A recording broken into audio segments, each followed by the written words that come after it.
반갑습니다. 김영준입니다. 예, 오늘은 저희 카페에 올라와 있는 어떤 사연에 대해서 좀 얘기를 해보고 현실적인 얘기야 뭐 위로의 말을 좀 같이 좀 드려야 되는 상황인 것 같아요. 오늘 올랐습니다. 24일 날에 올랐는데 대학병원 내정자가 있다 없다 소문 많다는데 실제로 그러다니라고 이렇게 제목이 있는데 본문 내용보다는 제목이 더 길어요. 본문은 뭐 내용은 길지는 않은데 자세하게 말 못하지만 진짜 내정자 너무하다 이렇게 그냥 얘기를 적어놓으셨고 밑에 댓글들도 뭐 이렇게 뭐 달려 있습니다. 뭐 어딨냐, 백 없어서 서러운 적이 한두 번 아니에요. 낙담하지 마세요. 뭐 재수없다는 분도 계시고, 그리고 어떤 분은 뭐 사립대학 병원은 뭐 웬만하면 내정자가 다 있다고 보면 돼요. 뭐 이렇게 있는데 이 부분에 대해서 제가 오늘 좀 말씀을 좀 드리려고 합니다. 일단 뭐 사실 세상은 되게 공평해야 되잖아요. 평등해야 되고. 근데 그게 옛날부터 그렇게 좀 안 되는 것 같아요. 이제 기득권 층들이 그 기득권을 안 놓으려고 하고, 그래서 어떤 불공평한 어떤 경쟁이 계속 유발이 되는데, 뭐 그래서 어떤 개혁 세력이 이제 그거를 이제 또 이제 바꿔요. 근데 문제는 얘들이 또 기득권이 되면 그 일을 똑같이 하더라는 거죠. 그래서 이거 뭐 인류가 존재하는 한 이 부조리는 아마 계속 있지 않을까 싶은 생각이 듭니다. 그래서 일단 뭐 글쓴이 분에게는 되게 좀 심심한 위로의 말씀드리고, 얼마나 이 박탈감이 크겠어요. 그죠? 나름 열심히 준비해가지고 갔는데 너무 이렇게 좀 비교가 된다든지 눈에 띄게.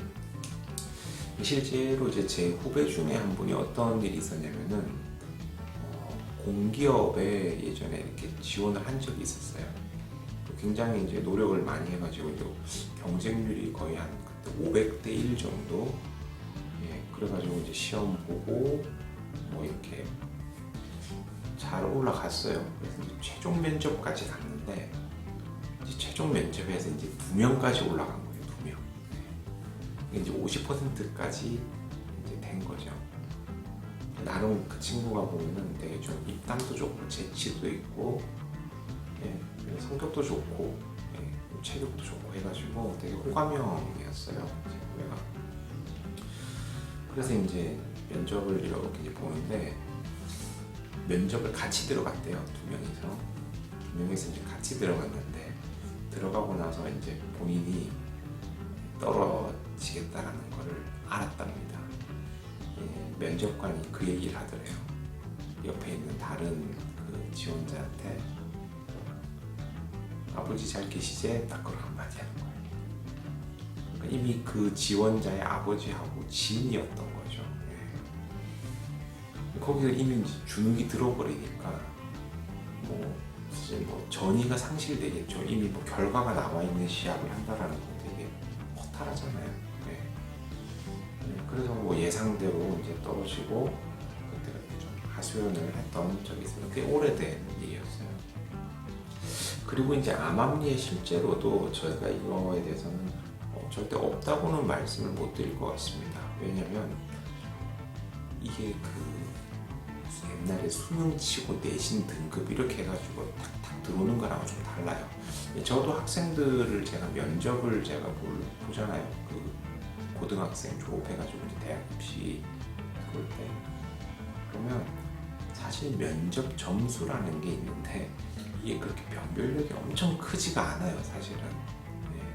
그러니까 정말 이 면접 장소에서 정말 레전드급의 이상한 짓을 하지 않는 이상은 조금 어눌하고 뭐 어떻게 한다고 해도 점수가 조금 낮더라도 결국은 그동안의 어떤 뭐 내신이라든지 뭐 이런 그 평가 점수에 크게 될 수밖에 없어요. 왜냐, 워낙 이게 그 입시 문제는 민감한 문제다 보니까 나중에 그런 걸로 이제 교수님들이 트러블이 되기 싫은 거죠. 제도적으로도 어쩔 수가 없어요.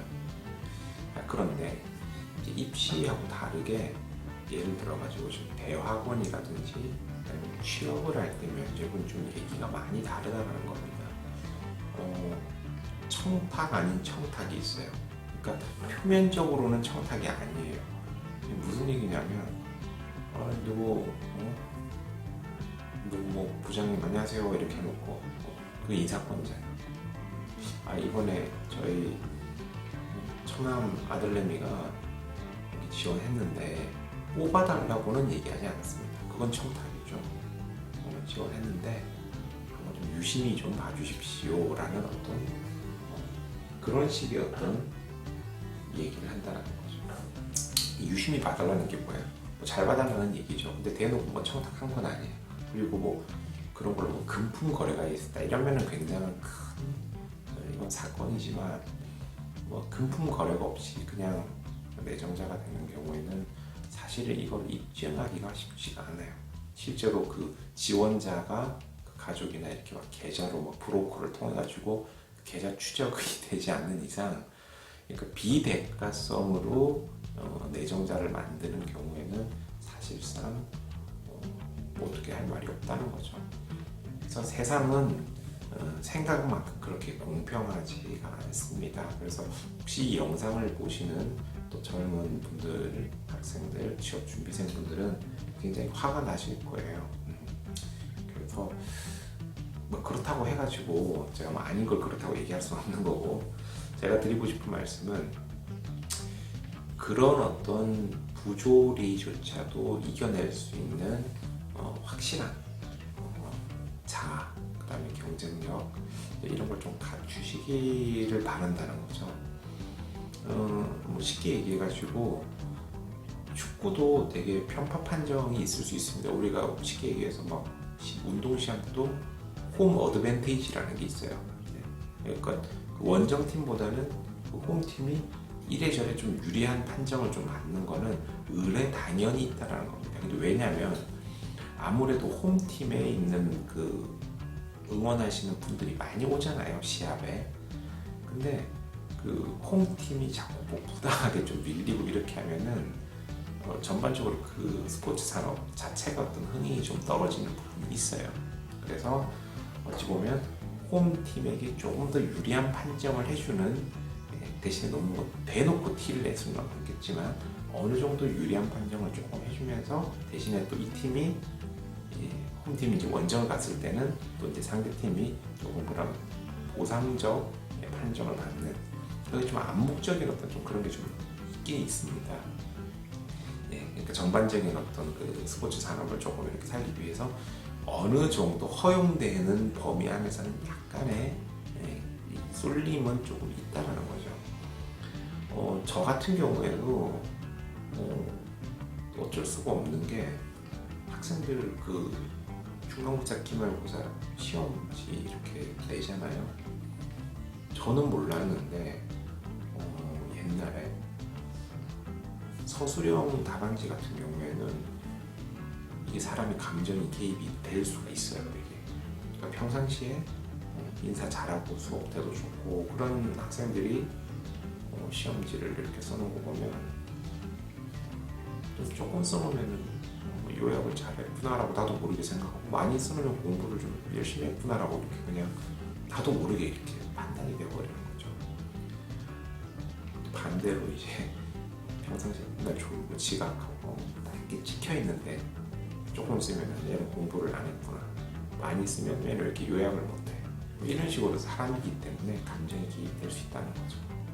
그래서 지금은 뭐 OX나 단답식 이렇게 하는 방법도 쓰고, 이름이 안 보이게, 그러니까 이름 보이는 곳은 뭐 단답형 OX 써가지고 문제가 없게 하고, 뒷장 넘어갈 때는 이제 이름이 안 보이기 때문에 서술형은 최대한 감정이 안 섞이게 한다든지, 최근에는 그 조교 선생님들의 도움을 좀 받아가지고 제 감정을 좀 안 섞이게끔 하는 거예요. 그러니까 저희 과 조교 말고 다른 과 조교 선생님 도움을 받는 거죠. 자, 그래서 결국 100% 공평할 수는 없다. 그러니까 좀 압도할 만한 내가 실력을 좀 더 가지는, 사실 그런 논란에서 조금은 덜 억울할 수 있을 것 같아요. 그죠? 그러니까 뭐 복싱 같은 것들도 판정을 가게 되면 어쨌든 좀 불리할 수 있는데 내가 뭐 KO를 시켜버리면 뭐 할 말이 없잖아요. 상대가 누워버렸는데 내 손을 안 들어줄 수가 없는 거잖아요. 그죠? 그래서 이건 뭐 그냥 억울해도 참아라 이런 의미가 아니라 이 세상이라는 것 자체가 어쨌든 출발선이 다 다르고 우리가 그러잖아요. 뭐 금수저, 흙수저 있는데 저희가 뭐 금수저 사실 부럽죠. 예, 부러운데 그렇다고 해가지고 내가 포기할 수는 없다라는 거죠. 아, 네가 나보다 출발선이 빠르구나. 그럼 나는 너보다 더 일찍, 더 빨리 뛰는 연습을 할 거야. 그렇게 해서 최선을 다해서 좋은 결과를 만들어내는 것도 필요해요. 왜냐하면 세상에 흙수저라든지 그런 편파적인 판정을 듣고도 성공을 하신 분들이 되게 많거든요. 네. 그렇기 때문에 뭐 무조건 뭐 백을 써야지만 좋은 자리를 갈 수 있고 취업을 할 수 있고 그런 건 아니에요. 그 사람들이 더 유리한 건 맞아요. 근데 그냥 내가 이거 불공평하다, 서럽다 그래가지고 포기하시는 것보다는 면접 때도 그런 거 있잖아요. 조금 더 임팩트 있게 강하게 이렇게 해서 왠지 면접관들이 쟤를 놓치면 안 될 것 같다. 그 다른 내정자보다 조금 더 압도적인 어떤 그런 임팩트를 줬다면은 또 결과가 달라질 수 있겠죠. 그 다음에 요거 한 번 뭐 떨어졌다고 뭐 인생 실패하고 그런 거 아닙니다. 면접이든 많이 떨어질 수 있는 거고 과정이에요. 과정. 그러니까 요거는 뭐 툴툴 털어보시고 털어버리시고 기분 푸시길 바라고요. 아무래도 좀 억울하지만 제가 마지막으로 이렇게 해드리고 싶은 스포츠 사례로 제가 좀 마무리를 지으려고 합니다. 축구 시합이었는데 제가 정확하게 어떤 팀인지는 기억이 안 나요. 근데 누가 봐도 너무 편파적인 어떤 판정 때문에 실제로는 수비자 반칙인데도 공격자 반칙을 부다든지 이런 식으로 해가지고 뭐 정말 억울하게 페널티킥을 먹어서 시합을 졌어요. 근데 처음에 이제 이걸 딱 골을 먹었을 때 너무 억울하니까 막 사람들이 항의를 하고 퇴장을 당하고 뭐 아무튼 심지어 감독은 뛰쳐나가고 아무튼 난리가 났는데 심지어는 그때 감독이 거의 뭐 점수 그냥 못하겠다 보이콧 뭐 이런 식으로 해가지고 시합을 접으려고 했던 적이 있어요. 근데 선수들이 다시 감독들이 이성을 차리고 시합을 끝까지 뜁니다. 그리고 나중에 이제 리플레이 같은 거 보면 이게 오심이었다는 게 딱 나오잖아요. 그래서 이제 기자들이 인터뷰를 하겠죠. 아니 이 명백한 오심인데 굉장히 좀 억울하겠다 라고 했는데 그때 참 제가 그 와닿았던 말이 있었어요. 그 주전 선수가 뭐 오심도 시합의 일부인데 어쨌든 우리가 갑자기 가버리게 되면 팬들이 뭐가 되느냐라는 거죠. 그래서 경기장을 찾은 팬들에게 좋은 시합을 보여주고 싶고 그게 또 프로인 거고 그 다음에 제가 딱 임팩트가 있었던 거예요. 저희가 압도적으로 시합을 이겼더라면 이런 논란조차 안 했을 것 같다. 더 열심히 노력하겠습니다. 그러고 이제 딱 꺼냈는데 완전히 그냥 이제 인성갑이 돼버리는 거죠. 이 상황이. 그러니까 여러분들이 이런 걸 겪었을 때 억울하다 포기를 하면 여러분들을 응원해주는 부모님, 교수님들, 친구들 이 사람들이 얼마나 같이 속상하겠어요. 그죠? 그러니까 오히려 그럴 때는 엄마 내가 조금 더 확실하게 임팩트가 있었으면 좋았을 텐데 또 좋은 애들이 왔더라고. 그런 훌훌 털고 밝고 긍정적인 모습을 보인다면 언젠가 또 좋은 기회가 오고 그런 분들이 꼭 사회에서 성공하더라고요. 그러니까 오늘 글 적어주신 닉네임이 백수가 꿈이 뭡니까? 이게 닉네임부터 바꾸세요. 이게 닉네임처럼 된다니까. 물론 뭐 제가 그걸 말하려고 지금 아니지만 제 닉네임이 그래서 기분 푸시고 세상은 공평하지 못하다. 그렇지만 그렇다고 성공할 수 없지는 않다. 힘내시고요. 다음번에 내정자 만나시면 확실하게 눌러버리시는 그래서 그 누른 얘기가 이렇게 올라왔으면 좋겠습니다. 오늘 보시고 영상 이걸로 마치도록 하겠습니다. 고맙습니다.